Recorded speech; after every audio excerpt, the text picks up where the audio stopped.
Salut tout le monde, bienvenue sur Sisters of the Light. Donc aujourd'hui, on continue la nouvelle petite séquence de vidéos que j'avais commencé plus tôt cet hiver en 2001. Donc aujourd'hui, on va pas parler en particulier du nerf, mais plus d'une résine qui est une de mes résines préférées, qui est le sang de dragon.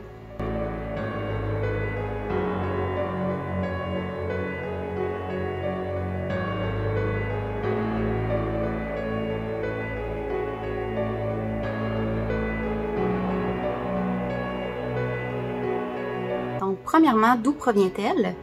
Donc, ça vient d'un arbre qui s'appelle le dragonnier de Socotra sur l'île de Socotra au Yémen.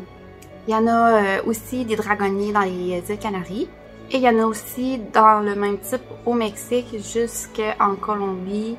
Il y en a aussi dans l'Asie du Sud-Est et il y en a aussi en Amérique du Sud. Cette résine de sang de dragon est utilisée depuis l'Antiquité gréco-romaine à des fins médicinales et aussi l'utilisait pour du colorant, donc du colorant rouge. C'est une substance résineuse, rougeâtre, qui vient de plusieurs espèces végétales.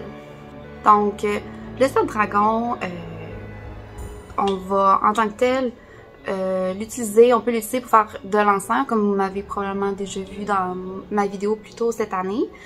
J'ai utilisé du sang de dragon. Donc dans la sorcellerie, on va l'utiliser pour accentuer le pouvoir, accentuer les énergies de ce que l'on veut entreprendre.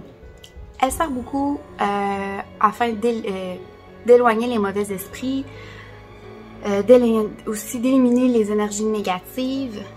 Et elle peut aider à contrer des sorts négatifs aussi. C'est bon pour les sorts de purification, protection et de consécration.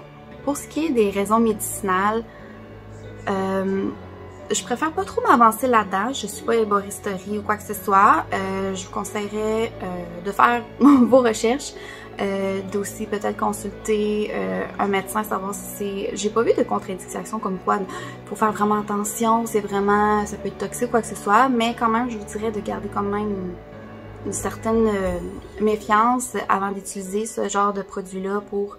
si je me trompe pas, ça aide au niveau des blessures physiques, là, une gratinure et tout ça, ça aide à arrêter le sang, je crois, ou quelque chose comme ça, mais...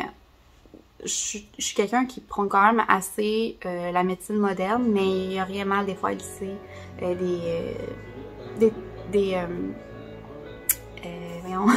des moyens plus traditionnels. Et je suis en même temps pour les moyens plus traditionnels, plus naturels. Mais il faut quand même, avant de faire quoi que ce soit, faire ses recherches, tout simplement.